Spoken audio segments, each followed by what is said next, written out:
బాపట్ల జిల్లా చీరాలలో ఘోరం జరిగింది. ఉజలిపేటకు చెందిన గుర్రప్పడి విజయలక్ష్మి కొడుకు కుమార్తె అమెరికాలో ఉండడంతో ఇంటి వద్ద ఒంటరిగా ఉంటుంది. అయితే విజయలక్ష్మికి చెందిన ఖాళీ స్థలాన్ని లీజుగా తీసుకుని కుమార్ తేజ అనే యువకుడు మార్బుల్ వ్యాపారం చేస్తున్నాడు.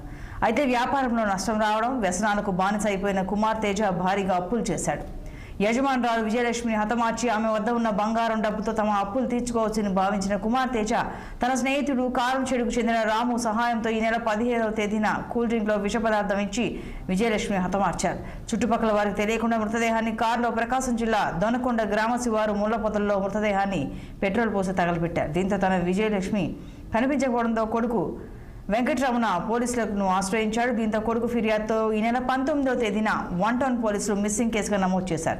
ఎంతకీ విజయలక్ష్మి ఆచూకీ దొరకపోవడంతో పోలీసులు సమగ్ర విచారణ జరిపారు. సీసీ ఫుటేజ్, టెక్నికల్ ఎవిడెన్స్ ఆధారంగా A1 కుమార్ తేజ, A2 రాములను 1వ పట్టణ పోలీసులు అరెస్ట్ చేశారు. కేవలం డబ్బు, బంగారం కోసమే మానవత్వం మర్చిపోయి ఆశ్రయం ఇచ్చిన విజయలక్ష్మిని హతమార్చారని పోలీసులు నిర్ధారించారు. నిందితులను కోర్టులో హాజరుపరుస్తామన్నారు పోలీసులు.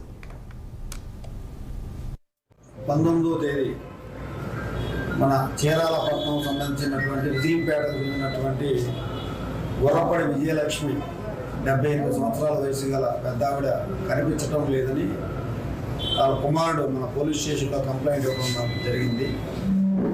వెంటనే మిస్సింగ్ కేసు రిజిస్టర్ చేసి దర్యాప్తు ప్రారంభించినాము. దర్యాప్తులో ఈవిడికి ఇంటి ఎదురుకుంటా ఒక స్థలం తగాదా ఉంది. తర్వాత చుట్టుపక్కల వాళ్ళకి కొంచెం డబ్బులు ఇవ్వటం, తీసుకోవడం అట్లా ఉంది. ముసలాం ఒంటరిగా ఉంటుంది.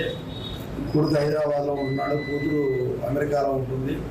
ఏదైనా చేసి ఆ మెడలో బంగారం అమ్ముకుంటే డబ్బులు వస్తాయి, కొంతకాలం కాలం నెట్టొచ్చని దుర్బుద్ధితో ఇద్దరు అనుకుని 15వ తేదీ వీళ్ళ ప్లాన్లో భాగంగా రాముని పంపించి విజయలక్ష్మి గారిని పిలుచుకురండి, ఈ స్థలం కొనడానికి వ్యక్తులు వచ్చారు, ఆ వ్యక్తులకు బేరం మాట్లాడటం కోసం రమ్మనే ఉద్దేశంతో విజయలక్ష్మి గారింటికి రాముని పంపించడం జరిగింది. రాము వెళ్ళి ఆమెకు చెప్పు రావడం, సుమారు 2 గంటల ఆ టైంలో మధ్యాహ్నం విజయలక్ష్మి గారు నడుచుకుంటూ ఈ మార్బుల్ షాప్లో రావడం జరిగింది.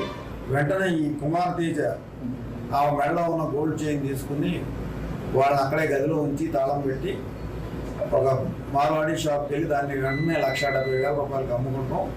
తిరిగి మళ్ళీ వస్తూ కారులో పెట్రోల్ కొట్టించుకుని వాళ్ళ షాప్లోకి వెళ్ళి ఎవరో చూడకుండా ఈ విజయలక్ష్మి గారి శవాన్ని కారులో వేసుకుని అక్కడ నుంచి తీసుకుని మన చిలకలూరుపేట, వైడ, వినుకొండ మీదుగా దర్శి రోడ్లో తీసుకెళ్ళి కొంత దూరం గంగిదేవిపల్లి అనే విలేజ్ దగ్గరికి తీసుకెళ్ళి ముళ్ళకంపంలోకి లాకెళ్ళి అక్కడ పడేయడం.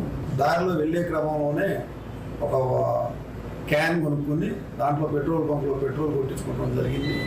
ఆ పెట్రోల్ పోసేసి నిప్పు పెట్టేసి అంటించి అక్కడ నుంచి తిరిగి వచ్చేసి ఏమీ తెలియనట్టుగా వాళ్ళ అబ్బాయి కూతురుతో మాకేమీ తెలియదు, మేమేమీ చేయలేదు, మాకు సంబంధం లేదు అన్నట్టుగా ప్రవర్తించడం జరిగింది. 19వ తేదీ తిరుమలలో